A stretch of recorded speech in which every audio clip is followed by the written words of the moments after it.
આપ જોઈ રહ્યા છો સ્પાર્ક ટુડે ન્યૂઝ સમાચાર નવસારીથી મળી રહ્યા છે। ગણદેવી તાલુકાના કોથા ગામના ખેડૂતને જલાલપુર તાલુકાના પનાર ગામમાં આવેલા જમીન ખરીદવા બહાને જ અપહરણ કરી ₹8,45,000ની લૂંટ કરનાર 6 આરોપીઓને નવસારી એલસીબી પોલીસે ગણતરીના કલાકોમાં ઝડપી પાડ્યા છે।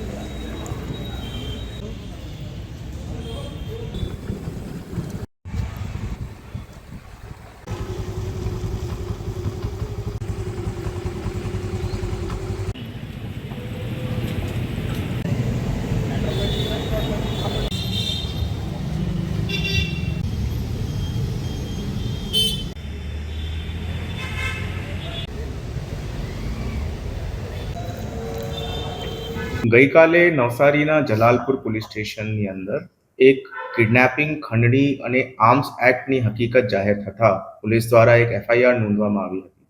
તે એફઆઈઆરના ફેક્ટ્સ એવી રીતે છે કે ફરિયાદીની જમીન ખરીદવાના બહાને એમના એક ફોન કોલ આવે છે અને એ ફોન કોલ આધારિત ફરિયાદી પોતાની જમીન બતાવવા માટે જાય છે।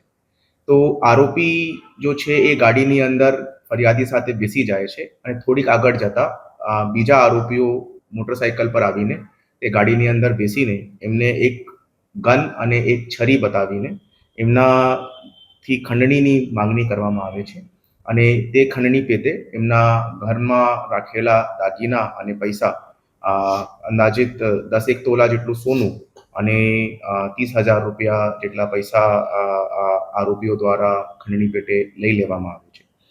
એ બાબતની હકીકત પોલીસ દ્વારા સામે આવતા પોલીસ દ્વારા મલ્ટિપલ ટીમ્સ બનાવવામાં આવી હતી અને આ ગણતરીના કલાકોની અંદર જ ટોટલ 6 આરોપીઓની પોલીસ દ્વારા ધરપકડ કરવામાં આવી છે અને ગુનાના કામે યુઝ કરેલા વેપન જેમાં એક એરગન છે, એક છરી છે અને બાકી મુદ્દામાલ કેશ અને દાગીના પણ પોલીસ દ્વારા રિકવર કરવામાં આવ્યા છે। આ સિવાય આરોપીઓ દ્વારા યુઝ કરવામાં આવેલી એક ઓડી ગાડી પણ પોલીસ દ્વારા જપ્ત કરવામાં આવી છે।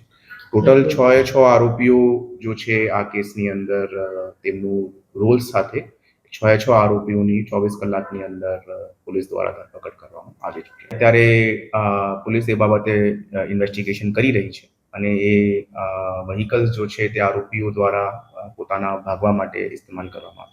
ઓરિજિનલી જો ખંડણીની ડિમાન્ડ હતી તે ₹1 કરોડ એમના દ્વારા માંગણી કરવામાં આવેલી।